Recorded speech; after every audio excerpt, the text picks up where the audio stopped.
We lose another great starting pitcher in Spencer Swellenbach. What is going on in the world of closers? And do I still have any faith left in Michael Harris? I've got those names and more you need to consider dropping on today's action-packed episode of Locked On Fantasy Baseball.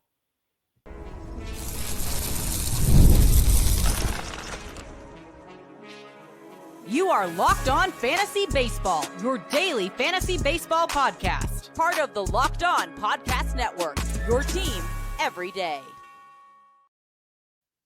Hello, fantasy baseball fanatics, and welcome to the Locked On Fantasy Baseball podcast, brought to you by the Locked On Podcast Network, your team every day. As always, we're your number one source of fantasy baseball knowledge, and thank you for making us your first listen each and every day.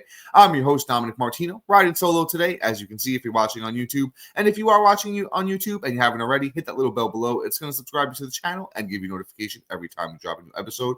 Or if you're listening on the audio side of things, make sure you're subscribed. And if you're listening on a platform like on Apple or Spotify that allows 5-star ratings and reviews, we would truly appreciate it if you do that for us as well. And lastly, what was most important, give us a chance on the Insider's Track. Through the Insider's Track, you're going to get exclusive information that we can't offer here on these 30-minute episodes, like instant prospect call-up notifications going right to your phone.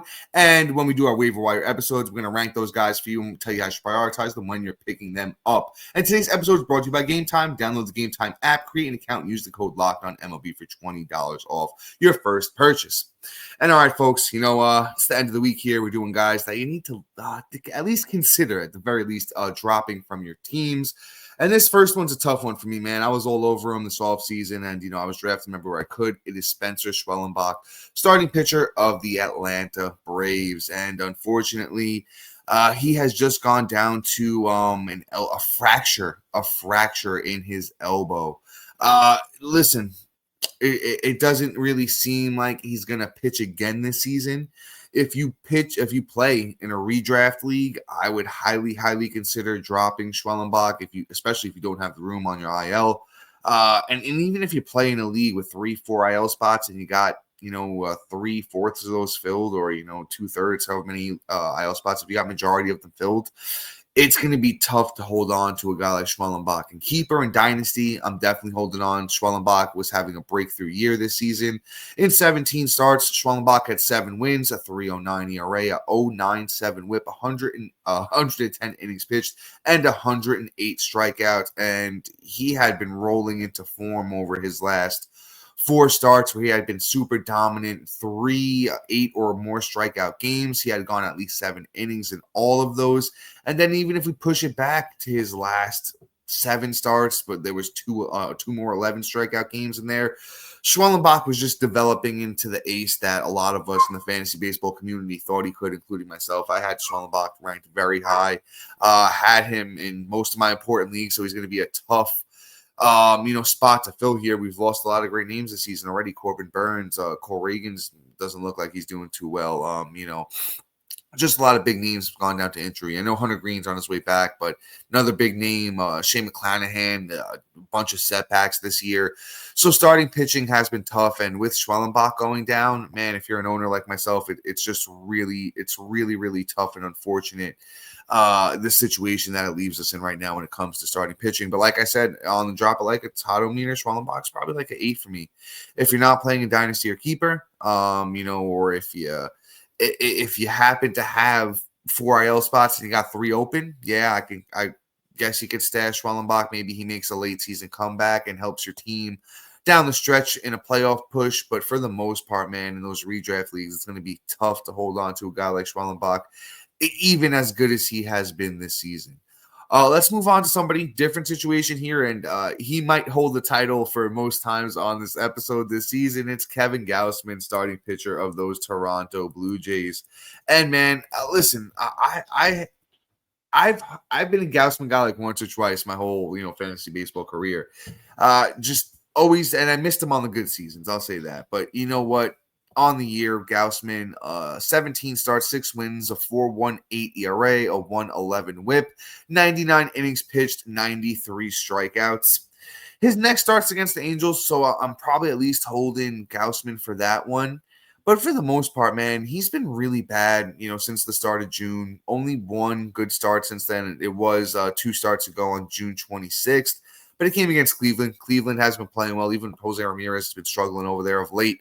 So Gausman is just not a guy I believe in. In most formats, I'm probably not dropping him. But if you play in an 8-10-man league, I don't think Gausman needs to be owned in those kinds of formats. I'm sure there's a better option out there on your waiver wire.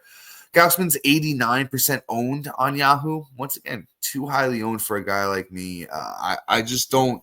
I don't believe in the longevity of Gausman. I don't think he's going to be consistent. It's going to be a lot of ebbs and flows. Yeah, of course he can go out there and have those good starts. He has enough talent to do it. Just like at the 4.18 ERA, he's under that K per 9. The 6 wins and 17 starts is not bad. Neither is the 111 WHIP. But like I said, in those shallower formats, I know we got some guys listening, some folks listening out here that play in those kinds of formats, those 8s, those 10s. I'm looking for other options. And then even at that with Gausman, I'm looking to trade him. He's not somebody I want on my team. I would say a 4 on the drop like a title meter for Kevin Gausman, just because, like I said, I know in those deeper leagues, like your deep 12s and anything, deeper than that, your AL onlys, you're probably holding on to Gausman. He's not a major drop. I just want you guys to be aware. He's not somebody I'm banking on. He's not somebody that, going into the playoffs, Kevin Gausman. No, totally not buying into, him just being consistent and being there when you need him the most. We talked about the numbers on the year. The underlying stuff isn't really looking spectacular in every category for Gausman this year. He's getting older, age 34. The only thing is, he's getting guys to chase a little bit. The movement on his pitches look good, but he's not getting a lot of ground balls. He's in the 14th percentile for ground ball percentage, which is really bad. The xERA is a 3.88, right around where he is. And the walks have been, not too bad this season, but you know what? As the season lingers on, those innings start to add up on Gausman. I don't see him once again being there when you need him the most, and that's what we're looking for here in fantasy baseball. So with Gausman, like I said, 4 on the drop like a title meter. We're going to drop him in like those 8-man, 10-man leagues where there's better options on the waiver wire. Anything deeper than that, we're going to try and trade him, and just your AL onlys and your deep 15s, you probably got to hold on Gausman for now. Let's get into some of these closers, man. I talked about the top. What's been going on lately? A lot of closers losing their jobs, a lot of closers not performing as well as they did in the first half, and I think the name that exemplifies that the most is Robert Suarez, closer for the San Diego Padres. As to how much longer, I don't know. So with Robert Suarez, it's 38 appearances for him on the season. He has 2 wins, 24 saves, a 4.04 ERA, a 1.15 WHIP, 35 innings pitched, and 37 strikeouts. So the thing with Suarez is he dominated. I want to say like the first month of the season. He was undoubtedly the best closer in baseball, at that point in time. But let's talk about the last month, the last 30 days for Robert Suarez. 8.1 innings pitched. He has a win, 5 saves, 8 strikeouts, a 10.80 ERA, and a 2.40 WHIP. He has been atrocious. Yes, he has still been getting the saves, but man, they're just killing you everywhere else, killing you in ERA and WHIP. Literally since June 14th, he had 3 bad outings from June 14th, on. Recovered nicely with 3 pretty strong outings. And then his last 2 have been really bad. Even though he did get the save in his last outing, he still did give up a run and 3 hits. So things are trending in the wrong direction here for Robert Suarez. If he is your number 1 closer, I'm looking to move on from him. Maybe everyone's not paying attention. They see the numbers still aren't too bad. They see the 24 saves. You might be able to move, Robert Suarez for something, at least something right now, because that's what I want to do. They got Jason Adam back there. They got Jeremiah Estrada. They just got some names that could potentially sneak up here and take the job from Robert Suarez. So he's not somebody I want on my teams. I'm not dropping him right now because he's still out there, going out there and getting saves. Definitely a high-end trade candidate.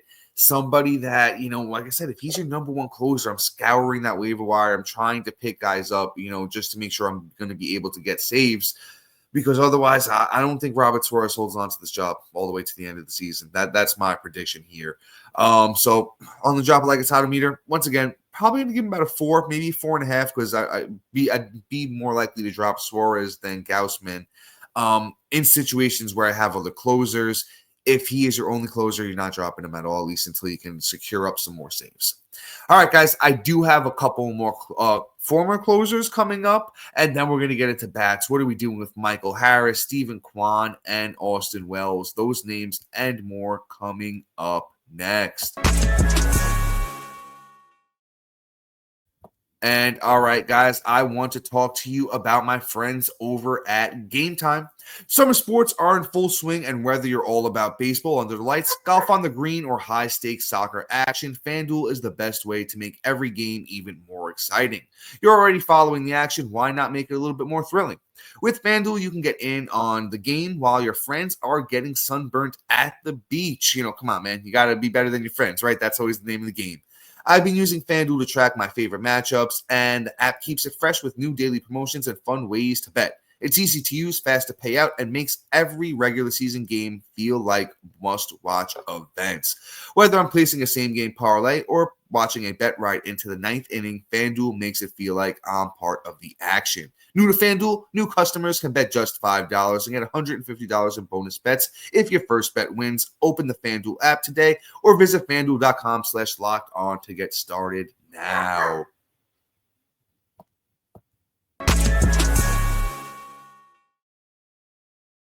And all right, guys, before we jump back in, just want to talk to you about something that's really awesome. Join Matt and I on the Insiders Track. It's where we offer more than we can in these 30-minute episodes, including instant prospect instant prospect call-up notifications.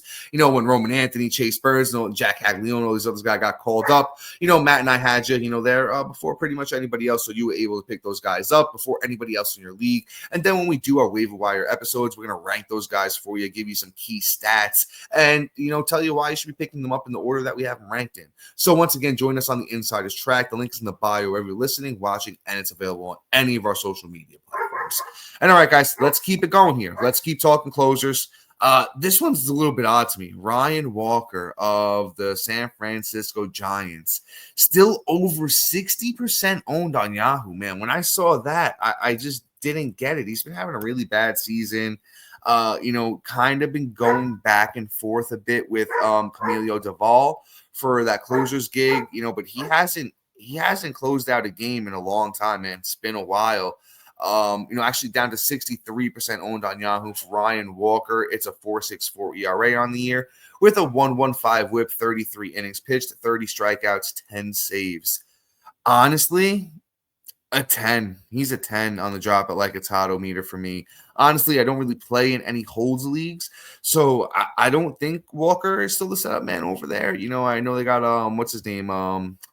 Not Rodriguez. Forgive me, I forget the kid's name, but they have the other kid over there in the bullpen that's really, really good, and they have Duvall, of course. So I don't see any reason why we're rostering Ryan Walker. He's not giving us ratios. The K per 9 is under a 10. Ryan Walker's a 10 on the drop at like a Tato meter for me. So honestly, I am not going to spend too much time on it here. But if you do have him and you didn't realize he wasn't closing anymore, time to move on. Let's move on to a guy who very similar situation here. It's Luke Weaver of the New York Yankees, and Devin Williams is back, and he's been pretty good so far. He's been serviceable. Luke Weaver still giving you great ratios on the year with his 29 appearances. He has 8 saves, a win, a 2.12 ERA, an 0.81 WHIP, 29 innings pitched, and 29 strikeouts. So here's the thing. Holds leagues, Weaver's a hold. I didn't even mean that one there. No pun intended. Yeah. But you know what, man? If you're looking for saves, I don't think I'm holding on to Weaver still. He's 43% owned on Yahoo, which is, down 6% over the last couple of days. He got hit around in his last outing. Luke Weaver's about a 7 on the drop at like a Tato meter for me, just because, like I said, Devin Williams is back. He's got the 9th. If you're looking for holds, maybe, or just you really need the ratios, sure. I still think, Luke Weaver is going to be serviceable. But, even Devin Williams got hit in his last one. But otherwise, like I had mentioned, he's been pretty solid since he came back from injury, end of May. Only a couple of bad outings since then, a lot of strikeouts. He has gotten, about 5-6 saves since the end of May. So, no really reason to keep holding on to Luke Weaver here either. So him and Ryan Walker, both big drops. I'm not going to, like I said, I'm not going to Weaver the full 10. It's about a 7 on or an 8 on the drop like a title meter, but still not really looking to keep him on rosters in most formats. Let's get into the bats, guys. And this one stinks. I'm kind of happy Matt's not here for this one, because if you guys are fans, you know how it feels about this next guy. It's Michael Harris, outfielder of the Atlanta Braves. Tough go of it so far for Michael Harris here. And I was a big Michael Harris guy. Matt tried to talk me out of it, and nor Matt or anybody else was able to, because I got a bunch of shares of Michael Harris. Struggling this year, 84 games played, 217 batting average, 19 runs, 6 homers, 43 RBIs, 12 steals from Harris. Only really helping you in RBIs and steals, and he's not even really helping you tremendously in either of the categories. Harris is down to 79% owned on Yahoo. I want to say in your 8 and your 10-man leagues, feel free to drop Michael Harris in those kinds of formats, just because, Acuna's back, Profar's back. There's no sweet spot in the lineup for Harris. He had the chance to earn it. He didn't do it. He's down to 8th, 7th, banished in that Braves lineup. I don't see it getting much better, even if Harris gets red hot. We could pick him back up at that point, because I don't think anyone, else is doing it. I play in, a home league where Harris was dropped and he wasn't picked up. He's still sitting out there on the waiver wire. So it's just really hard. I'd say your deep 12s and anything deeper than that, maybe hold. Just give Harris a little bit more time. He's usually very good in the second half and in the summer. But we haven't seen much signs of life to, just back up holding on to him in those shallower formats at this point. There's definitely better stuff on the waiver wire. I'd even, go out there and say I'd have Profar. I'd rather have Profar on my team than Harris at the moment, because Profar, at least he was smashing down in the minors on his rehab assignment, came back in his first game, went 2 for 4 with a homer. There's just the outfielder wound up being a little bit deeper than we thought this year. There's a bit more options out there. Waiver wire is probably a couple guys out there. It's just tough for me to tell you to hold on to Michael Harris as much as I love him. But I'm still going to hold in those deeper formats, those deep 12s, your NL onlys, your 15s, anything deeper than that. Probably going to at least give Harris another month, as horrible as that sounds to say right now. I'm going to ride out Michael Harris till, at least the end of July here. And then if he's still struggling, then see you later. And if you could trade Michael Harris for anything right now, I'd probably do that as well. Let's move into another outfielder. Kind of different situation. He's been a bit more productive than Harris this season, but nothing crazy. Steven Kwan of those Cleveland Guardians. Man, it's a real interesting stat line here for a guy that leads off. So far for Steven Kwan on the season, it's 81 games played, a 292 batting average, 37 runs, 6 homers, 26 RBIs, and 11 steals.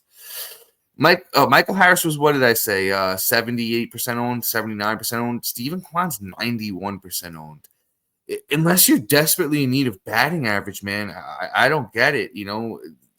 Really not giving you much of anything is Steven Kwan. For a guy that's leading off to have only 37 runs in 81 games played, that's not really anything. The 11 steals isn't blowing you away. 6 home runs and 26 RBI, subpar. He's a tough one for me, man.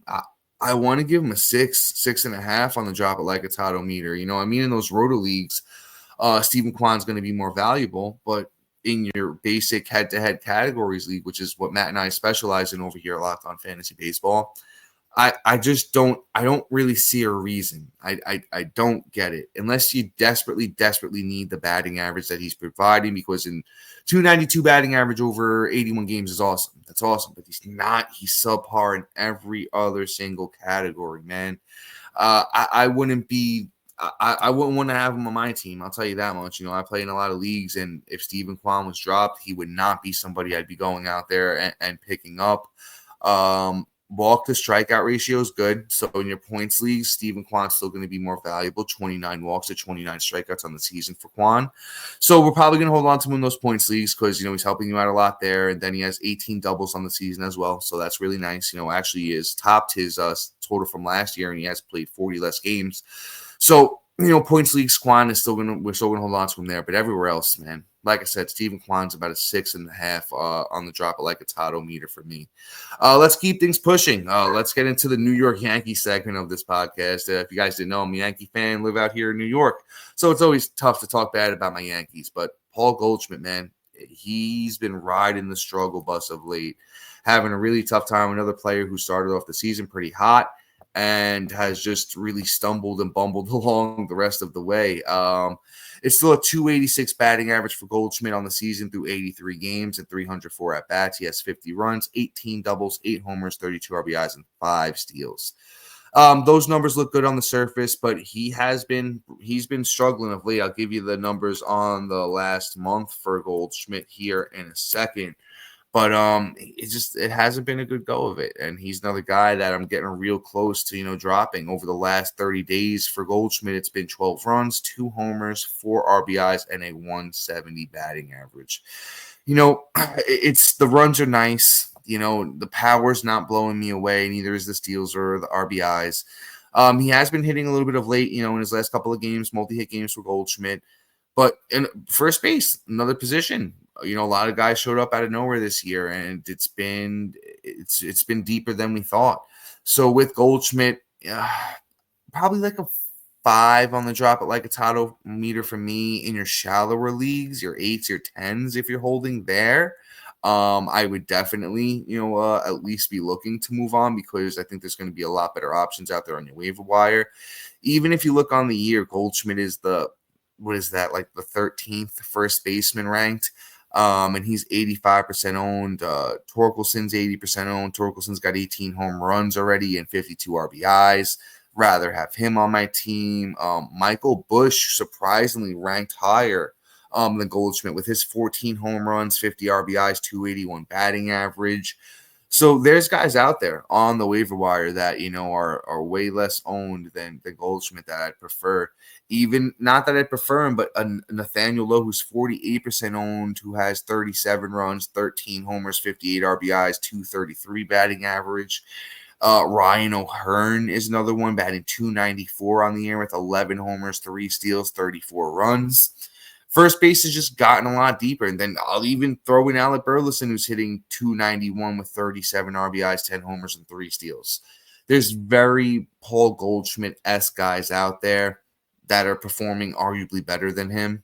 So, yeah, I'm going to stick with my 5 on the drop like a Tato meter for Goldschmidt. I think it's time, that we could at least be looking to move on, especially in those shallower leagues where there might be some of these names that I was talking about out there. Or if not, you package Goldschmidt into a deal. You try and get something else out of it, especially if you have another option at first base.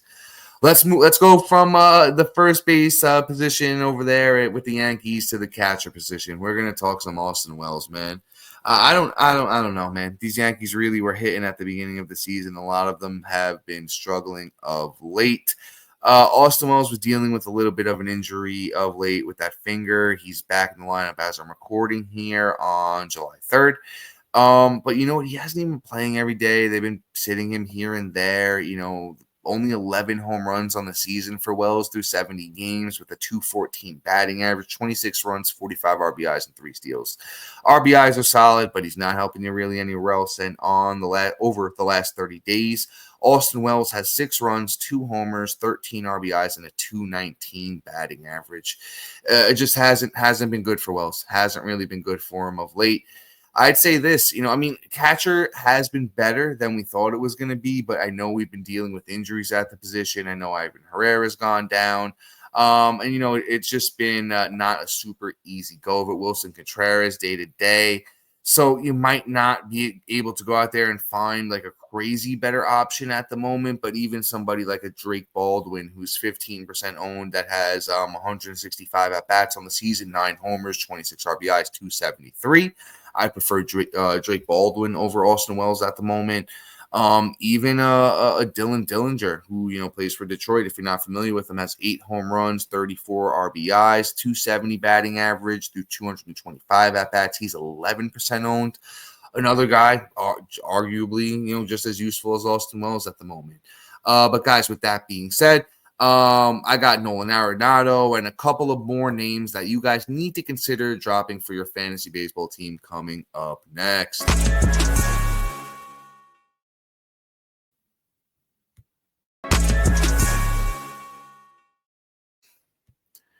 All right, guys, I mentioned it before. Let's talk about some Nolan Arenado, another name that has become, a familiar guest on this podcast, or at least this episode of this podcast, these episodes of this podcast.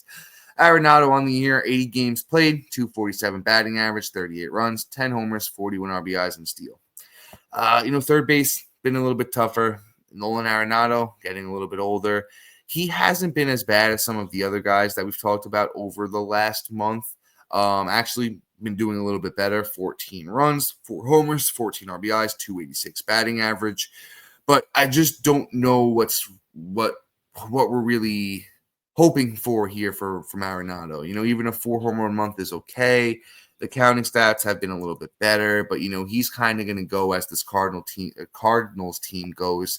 And some of these young bats are starting to slow down. The Burlesons, the Mason Winds, those guys aren't, playing as good as they were before. And all of the underlying stuff doesn't really look great for Arenado. The guy obviously knows how to take a walk, but everything else, even with the underlying stuff for batting average, 249, the power stuff underlying doesn't look good. The sprint speed, atrocious. Not that he really steals bases to begin with. But Nolan Arenado is just a guy that, there's definitely better options out there. I like walking you guys kind of through what I'm seeing as, I'm not just going to tell you that there's better guys out there. Let's walk through it, walk through it together, and I'll kind of point out, what I'm seeing. Arenado on the year himself, not even a top 20 third baseman. So what was his ownership percentage at? We'll try and aim for lower than that. 72% owned. Jose Caballero, 30 steals on the year, up there for the league.